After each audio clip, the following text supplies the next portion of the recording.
Now through Thursday evening and overnight, that rain, particularly across more western parts of the country, pushes ever northwards. The air remains mild wherever you are, and further rain returns to Wales as well as the West Country later.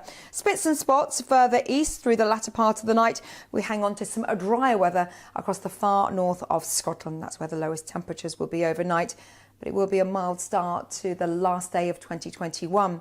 Yes, some rain first thing and some stronger winds, but notice the rain will wane as we head through the morning and into the afternoon. Still lingering on across northern counties of England, but certainly some brighter skies through the latter part of the day as temperatures struggle a little bit across the far north, 9 degrees Celsius here, but still mild further south, and a bright, breezy and mild start to 2022. Bye-bye. Canary Islands sponsors the weather.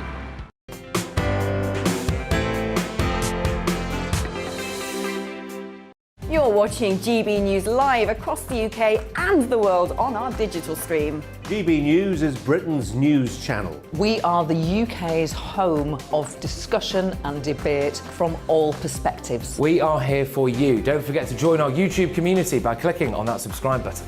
And if you want the GB News app, you can click and catch up on programmes anytime. We love to hear from you, so email us. gbviews@gbnews.uk. Thanks for being part of the GB News family. My name is Andrew Doyle. Join me every Sunday evening at 7 p.m. for Free Speech Nation. This is a show where we address current affairs and news stories of the week with the help of two wonderful comedian panellists. I brought in comics because I want to give it a lighter edge, and also they work for less.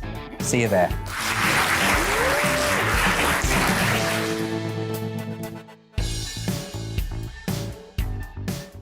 Join my show Farage, 7 p.m. till 8 p.m. Monday through Thursday, and there you will get opinion, analysis, debate, and I'll cover stories that nobody else dares to touch. And then for the last 15 minutes, talking pints. We're over a drink. We have a civilised conversation with someone. We very often disagree, but we do it in a grown-up way. Come and join me on Farage.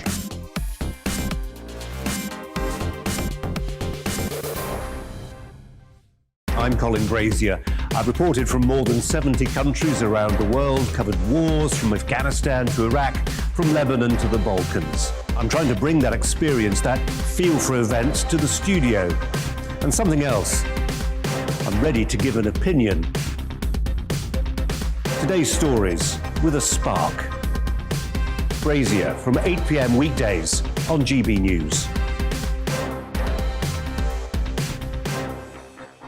Join us for the Political Correction. We're here every Sunday to correct politics and put you, the people, back in charge.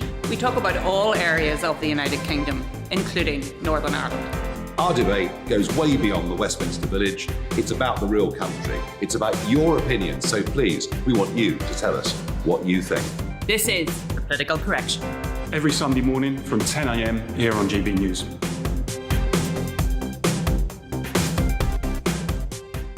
You're watching GB News live across the UK, the world, and our digital stream. GB News is Britain's news channel. We are the UK's home of discussion and debate from all perspectives. We're here for you. Don't forget to join our community by hitting the subscribe button.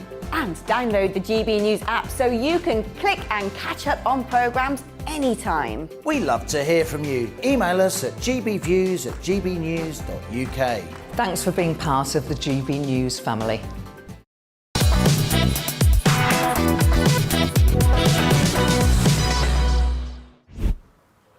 Hello, I'm Mercy Moroki, one half of the To The Point duo, bringing you this festive special of the highs, the lows and the laughs. It's been an interesting year, not least for the GB News team, who had the pleasure of launching a brand new national news station back in June. It's also been an interesting year for the rest of the country. The pandemic carried on, sadly. We had a messy pullout of Afghanistan after 2 decades in the country, and football nearly came home, but alas, it was not to be.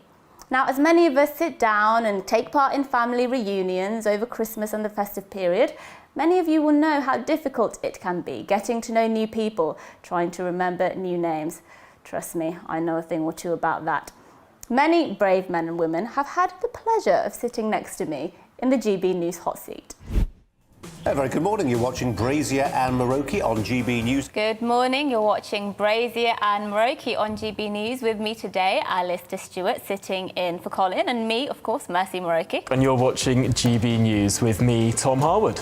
And me, Mercy Maroki. Good morning. You're watching GB News with me, Mercy Maroki. And me, Isabel Webster. You're watching GB News with me, Mercy Maroki. And me, Darren McCaffrey. Morning, everyone. You're watching To The Point on GB News with me, Patrick Christie's, and Mercy Maroki. And we're here all the way through until midday, as ever, with a show full of those biggest stories, lots of discussion on the issues that you care about. Yes, make sure you get in touch with your views, gbviews@gbnews.uk.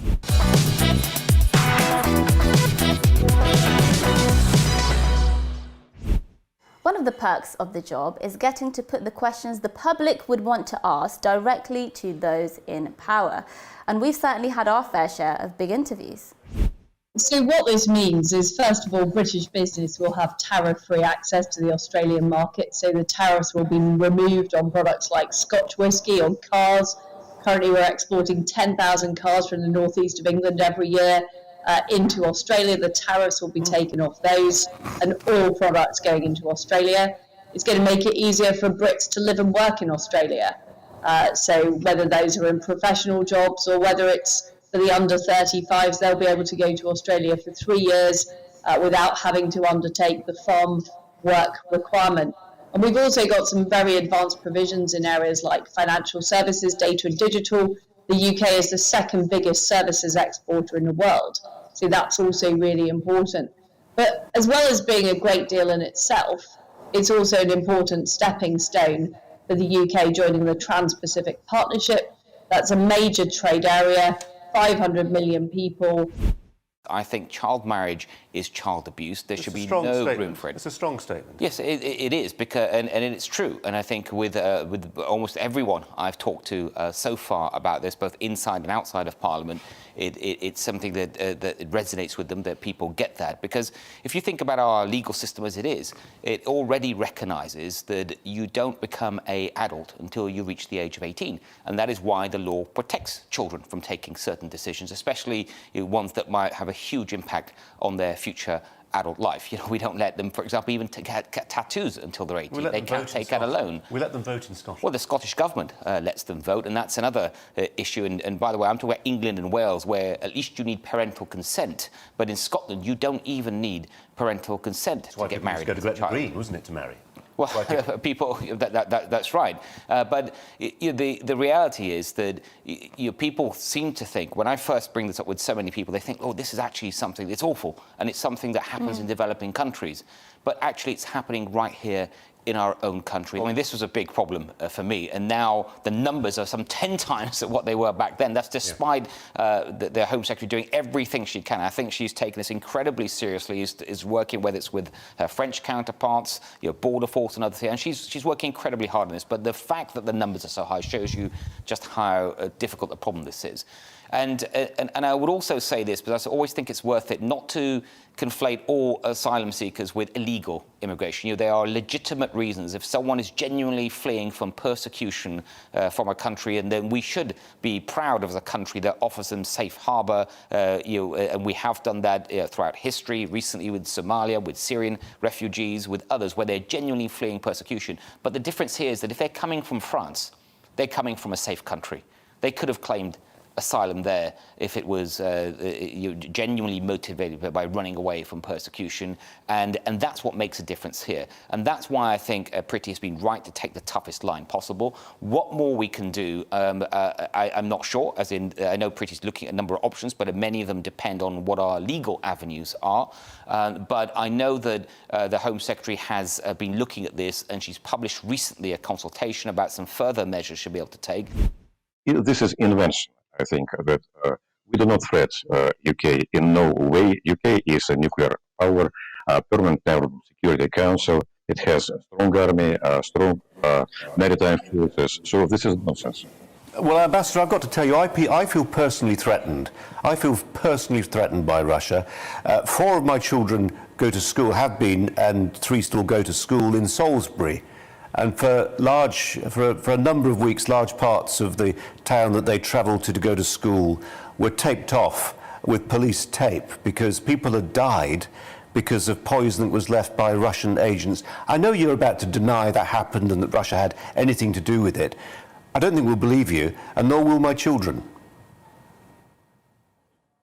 No, I can tell you only that if we will have and earlier some information about what has happened, we would appreciate it very much. We have made very many requests to British authorities,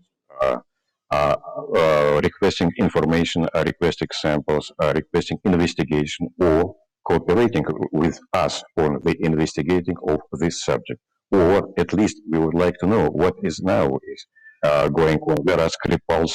Where is his daughter? How do they feel? Because they are Russian citizens.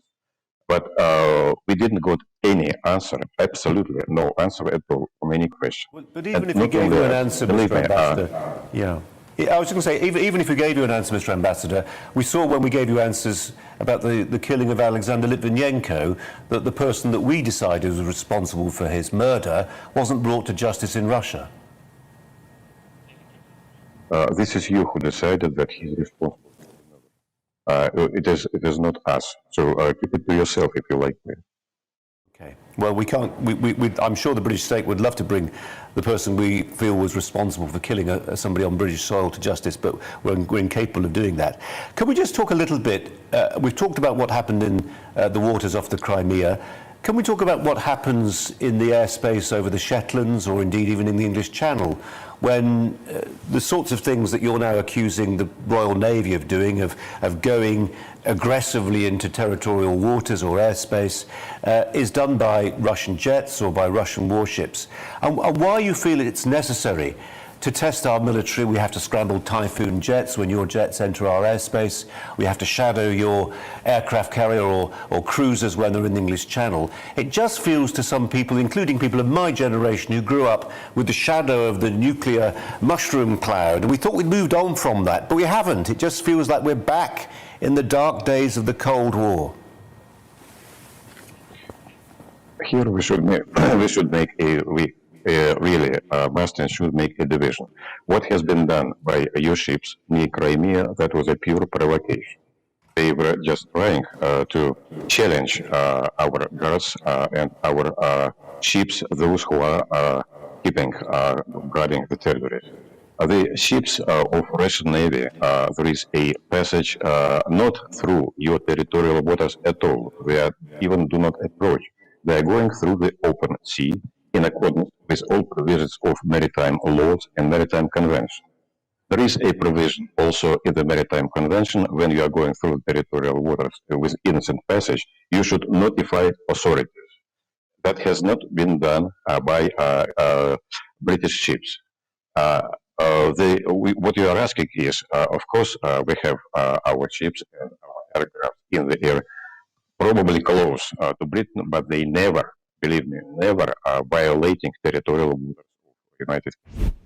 Look, I don't say that our migration system is perfect, but I do think that any system which depends upon the people coming in legally having a job from day one at market wages plus is a good system, because where people can come to our country, join Team Australia or Team Great Britain, whichever it might be, and contribute from day one, that is what we want. And that has been one of the great strengths of both our countries, that people can come to Britain, they can come to Australia, make a new home there, and be first-class Australians, first-class Britons very, very quickly.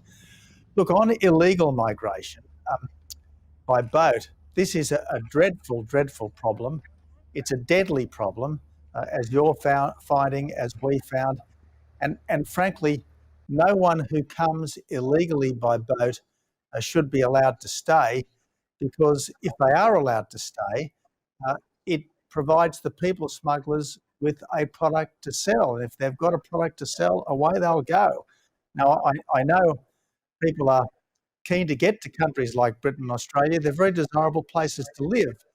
But if you lose control of your borders, migration generally becomes a huge problem. And the only way there's going to be popular support for legal migration is if illegal migration is kept very, very rigorously under control. The point is, if you come the wrong way, you must not be allowed to stay. The British government needs to say to the people smugglers very firmly, the way is closed. It's not as if they're leaving an unsafe country in France. Anyone who leaves France illegally needs to go back pronto.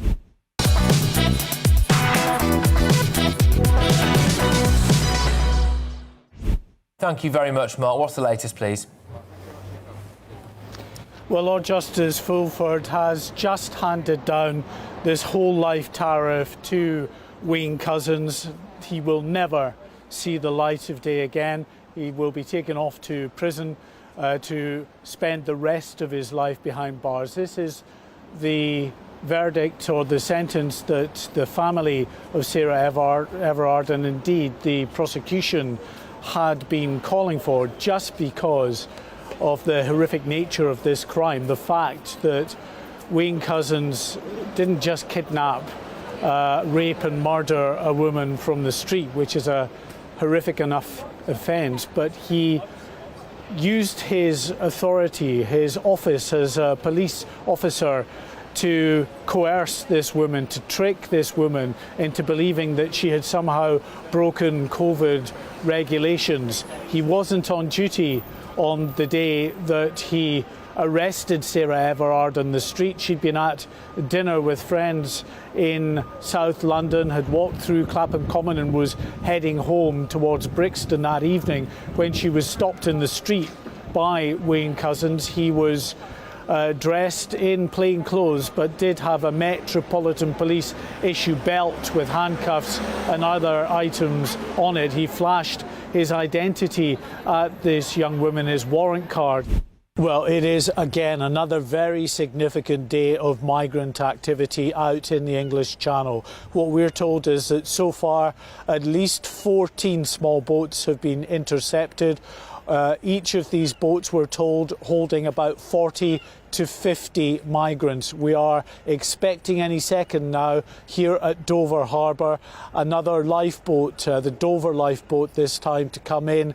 We're told it is absolutely full to the gunwales with migrants that they've picked up in a number of incidents out there in the Channel. What I'm going to do is just step to the side and allow Jeremy, our cameraman, to concentrate fully on this shot that you see now as the lifeboat rounds the corner here into Dover Harbour, and you can see, well, I said it was packed out, absolutely is. Just that's the bow of the vessel there, full of migrants with some border force or lifeboat crew, I should say, and then I think towards the stern of this lifeboat, more migrants on it as well. We have had now, this is our third day of very significant activity involving these small boats crossing the Channel, and the reason is that we have had a break in the weather. It's been relatively calm. I say relatively calm, it's never ideal conditions out in the Channel, but it is just calm enough for them to be able to make it, and there are thousands waiting to get over. I'm just going to pause for a second as we see this lifeboat pass us now.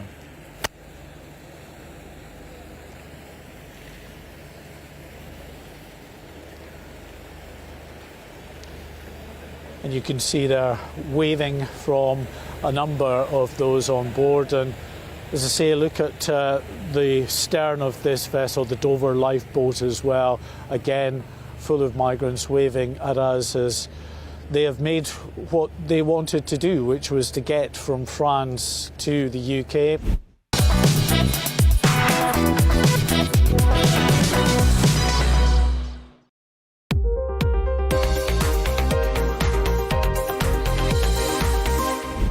Store, pick, pack and post on behalf of e-commerce sellers. So the guys that you buy from online, particularly in the last couple of years, people have been stuck at home buying from people online.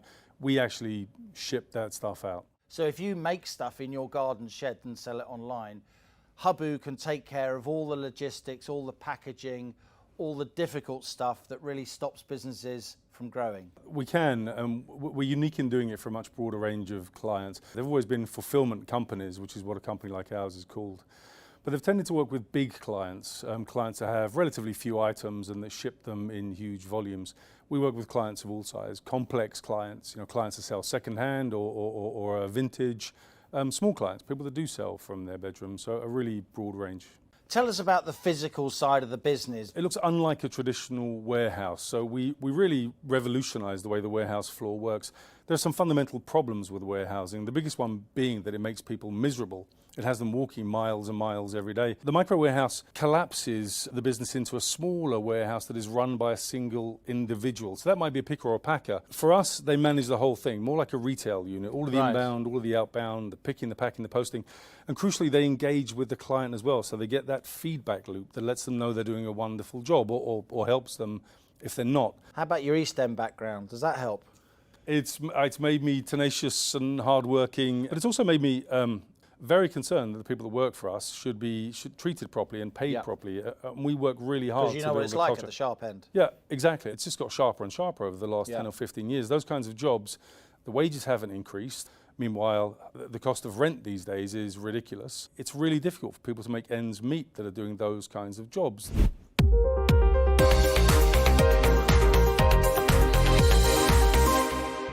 You're watching GB News live across the UK and the world on our digital stream. GB News is Britain's news channel. We are the UK's home of discussion and debate from all perspectives. We are here for you. Don't forget to join our YouTube community by clicking on that subscribe button.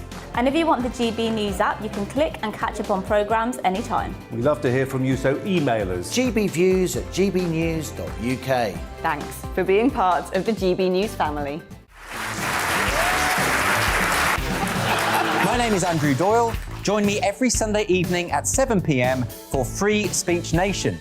This is a show where we address current affairs and news stories of the week with the help of two wonderful comedian panellists. I brought in comics because I want to give it a lighter edge, and also they work for less. See you there.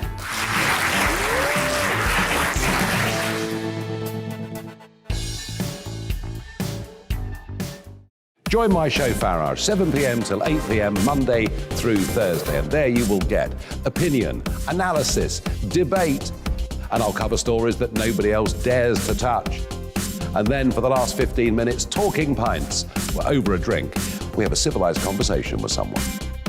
We very often disagree, but we do it in a grown-up way. Come and join me on Farage.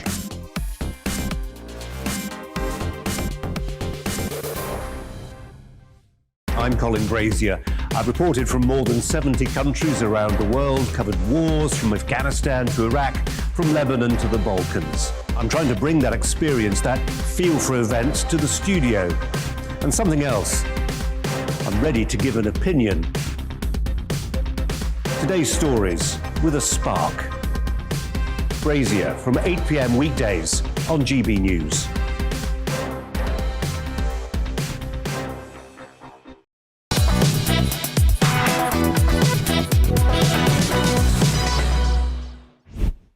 To the point, we love bringing you the news, but we also love bringing our opinions on the news. And something I'm personally very passionate about is the criminal justice system in this country. And I've spoken a lot about this. Let's take a look. Now, over the weekend, a police officer was slashed while he was attending a stabbing in North London, just another in the ever-growing list of knife crime on British streets. London is, yet again, set to have a record-breaking year in terms of knife crime. Last year was a record breaker, as was the year before. The problem is getting worse. So what are the stats on knife crime? Well, since 2010, the number of violent and sexual crimes that involved a knife have gone up by more than 50%. The number of threats to kill using knives have more than tripled. And this isn't just an inner-city London problem. Surrey, for God's sake, crowned as the poshest home county in England, has seen a nearly 600% increase in offences involving sharp instruments over the last 10 years. And let me say what we're all thinking. There's one group in society that is most involved in knife crime from both sides. Nearly half of all murder victims in the capital have been black. That's despite black people making up only 13% of London. And on the other side, nearly half of people charged with knife crimes are black. Often these are young black men running around in broad daylight, acting tough with their blades. I've seen the videos, you've seen the videos. I'm not saying knife crime is a black problem, of course it's not. White people stabbed too, let's just be clear. But when young black men are 3 times more likely to be murdered than any other group, to ignore the race aspect is completely irresponsible. And you'd think the groups which claim to care so much about black lives would be all over the issue like a rash. But Black Lives Matter, the self-appointed spokespeople for black people globally, although not for me, I have to say, are too busy defacing statues and trying to cancel 18th century white men from textbooks to actually address the real issues affecting black people. You know, like being much more likely to literally get stabbed in the street by another black person. What would actually make me respect Black Lives Matter, the socialist activist group, which people like to pretend is not a socialist activist group, is if they actually, for once, tackled head-on the real issues facing black communities. Of course, I'll inevitably be slated for this, mainly by those on the left who will say I'm playing into tropes about so-called black-on-black crime. Well, so be it. I won't cower from saying that when knife crime is on the rise, it means the blood of more black kids is on the streets and more black kids will end up in jail. And quite frankly, if you're uncomfortable with pointing out that knife crime is disproportionately a black issue, then clearly black lives don't really matter to you. Many people will be waking up this morning to the harrowing detail revealed in the sentence hearing of ex-Met Police officer Wayne Couzens, who kidnapped, raped and murdered Sarah Everard in March of this year. It's been reported that Couzens could be handed a whole life order, meaning he would die behind bars. That life would truly mean life, which I believe is exactly what he deserves. But life doesn't mean life for the overwhelming majority of those who are handed this sentence for the worst of crimes. There are currently only around 60 criminals in the UK serving whole life orders. That's 1% of those who our justice systems say have committed crimes so heinous they deserve to spend decades behind bars. The other 99%, murderers, violent criminals, the worst among us in society, will one day be free. I believe this is unacceptable. There are too many people who will one day be free who don't ever deserve to be. Rapists and murderers, child killers, paedophiles. Anyone who has ever listened to me opine on our justice system will know that I think there's an overwhelming moral case for certain kinds of criminals to never be let out. I want to see whole life orders for child rapists and violent murderers normalised, but our justice system is incredibly queasy in handing down this tariff. Many people argue against it on cost grounds, that we already pay too much to keep prisoners in prison. There's much truth to this. The average cost to the taxpayer of holding one prisoner for a year is around £44,000, around £120 a day. In total, the overall expenditure on prisons sits at £3.5 billion, a number that is spiralling. Keeping the most serious offenders locked up is even more, reportedly nearly double that cost. In fact, the price we pay for keeping prisoners behind bars is reported to be higher per capita than any EU country, and even America, which houses 1 in 4 of the world's prison population. Now, there are so many questions to be asked about our justice system, issues about resources spent on low-level crime, issues about inadequate rehabilitation of those who only deserve limited sentences. There's issues about race disparities, about overcrowding, issues about drugs and gang violence within prison walls.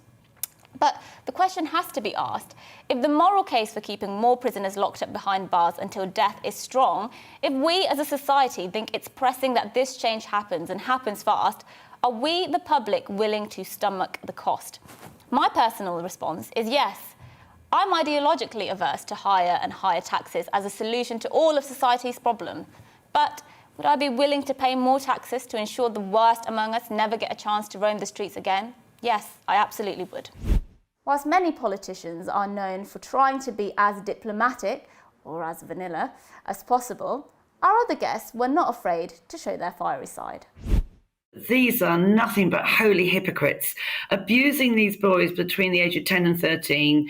These guys are paedophiles. Those that are alive should be now incarcerated, because some of them may well be, maybe not. But I mean, you can't just look back and say, oh, this is history. It will still be going on now. I mean, how many more countries do we have to see this with the Catholic Church? We've had Germany, we've had South America, we've had Ireland, we've had England, we've had Australia, and now we've had France. There will be Italy, there will be Spain, there will be Portugal. It will all be there as well. And for the Pope to say, I mean, honest to God, I was absolutely enraged. For the Pope to say he feels pain Why isn't he angry? What is he actually planning to do?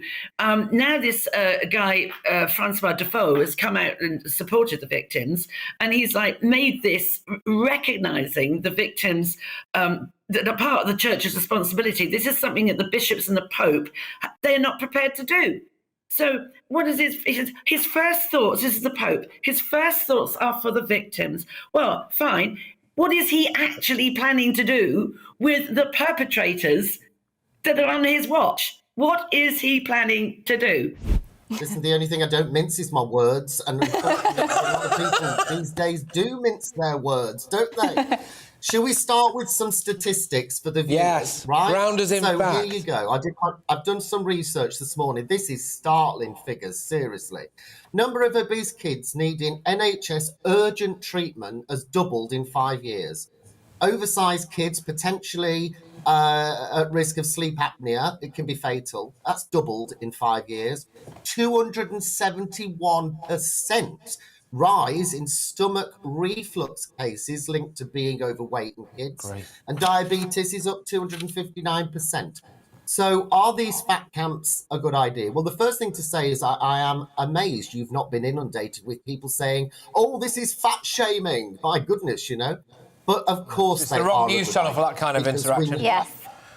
I think that's you're confusing us with the Beeb. But I actually did a monologue on this about 40 minutes ago or something, and I said, look, first of all, let's blame the parents perhaps a little bit more. Let's stop shifting the blame away from parents and onto the state, because we seem to want to just say, oh, well... Listen, can I just say this to you? This is why I absolutely love you.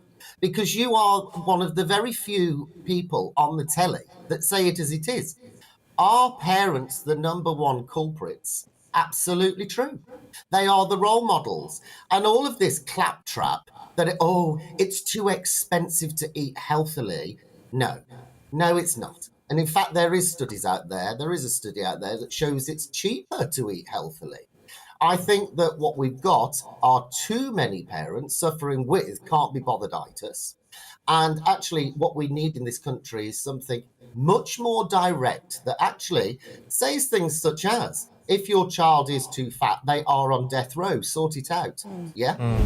Can I just ask you, if those final results, whenever they're due to come out, do say he did have tuberculosis, I know that's something you strongly dispute, but will you accept that? No, I'd accept it no more than a flying pig. If it comes back positive, that's because the results have been faked, and I'm afraid DEFRA have been faking TB science. They've been faking the financial records. They've been passing £100 million of my money to various people who are doing very well out of it. Thank you very much. Some people listen to you, particularly people who have been involved in the energy sector, and say we've decarbonised faster than any major economy. Renewable power has increased sixfold over a 10-year period. We've decarbonised faster than any rich country on this planet. We're 1% of global emissions. We already have a legally binding target to go net zero by 2050. We're banning new petrol and diesels by 2035. We're doing so much. So why are you taking such drastic action when the UK is already doing so much more than other nations? Yeah, so I just want to tick the list of questions. You've asked me about disruption.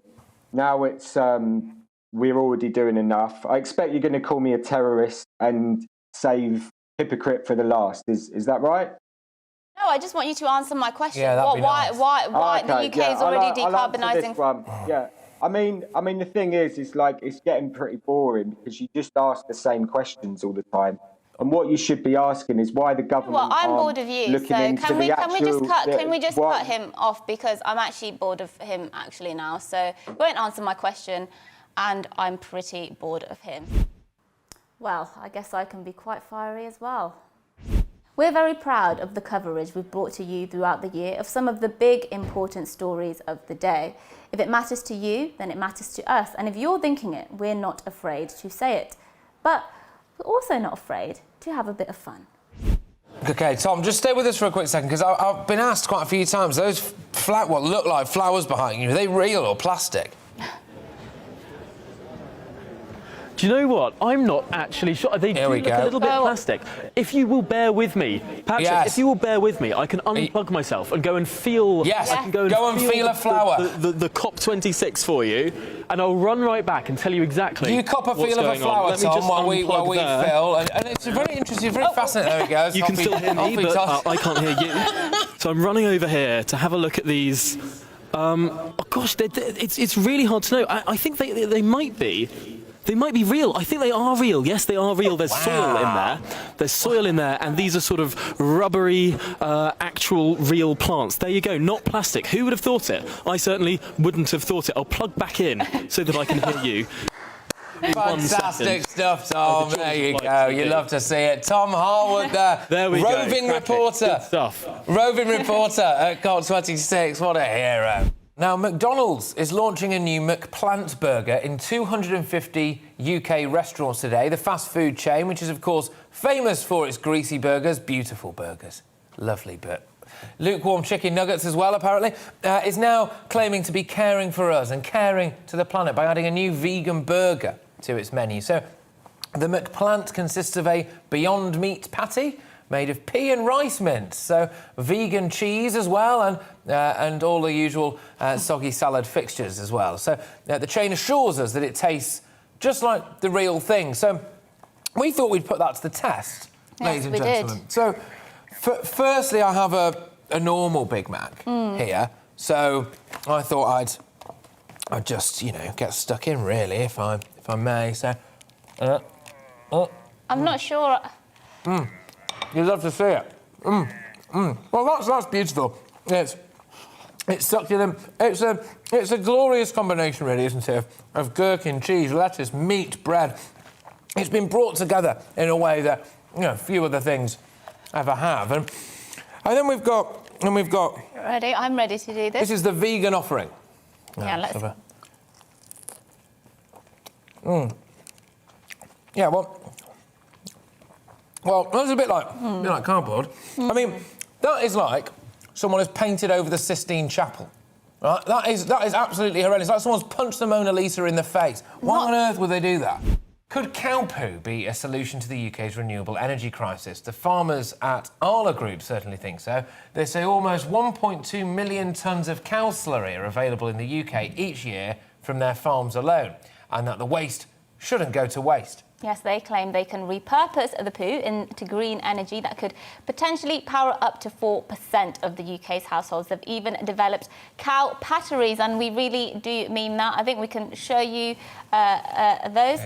Cow batteries. These are batteries, rechargeable batteries, actually. There you are. The world gets to now see that I bite my nails. Rechargeable AA batteries there, which are powered by cow poo, believe it or not, and actually just look very impressive. A very cute design.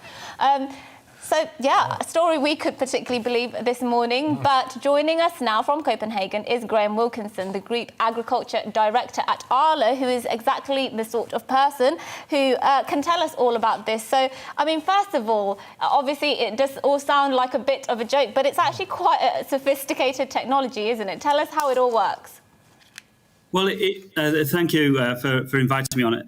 It sounds a bit gimmicky, but it is actually a very serious opportunity that we're actually very excited about. If you take Britain, we've got an ambition to be 100% renewable energy by 2035, and we currently stand at 40% of energy coming from renewable sources. So we would like to call on government and industry to look at the breadth of the renewable energy mix that we look into to be able to power Britain's homes.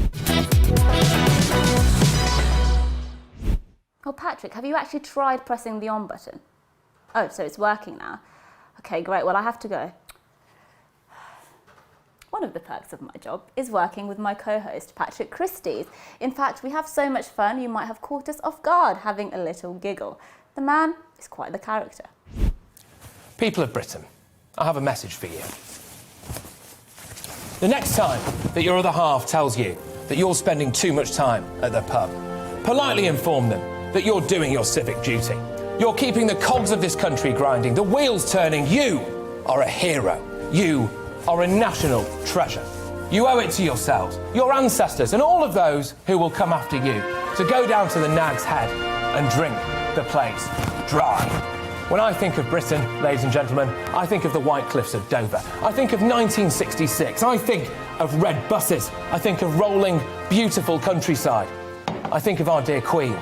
But much, much more than that. I think of the local pub and all who gather within her. Britain, do your duty. Go to the pub. Cheers. As you can see, we don't always take ourselves too seriously here at GB News. But one thing we do take very seriously is our love of this great nation, the United Kingdom of Great Britain and Northern Ireland, from Queen to culture, to my personal favourite, pork pies. But most of all, what we love most is the great British people. You at home who have kept us company over the last 6 months and kept us going. We hope you enjoy your time in this festive period with your loved ones. Merry Christmas and a Happy New Year.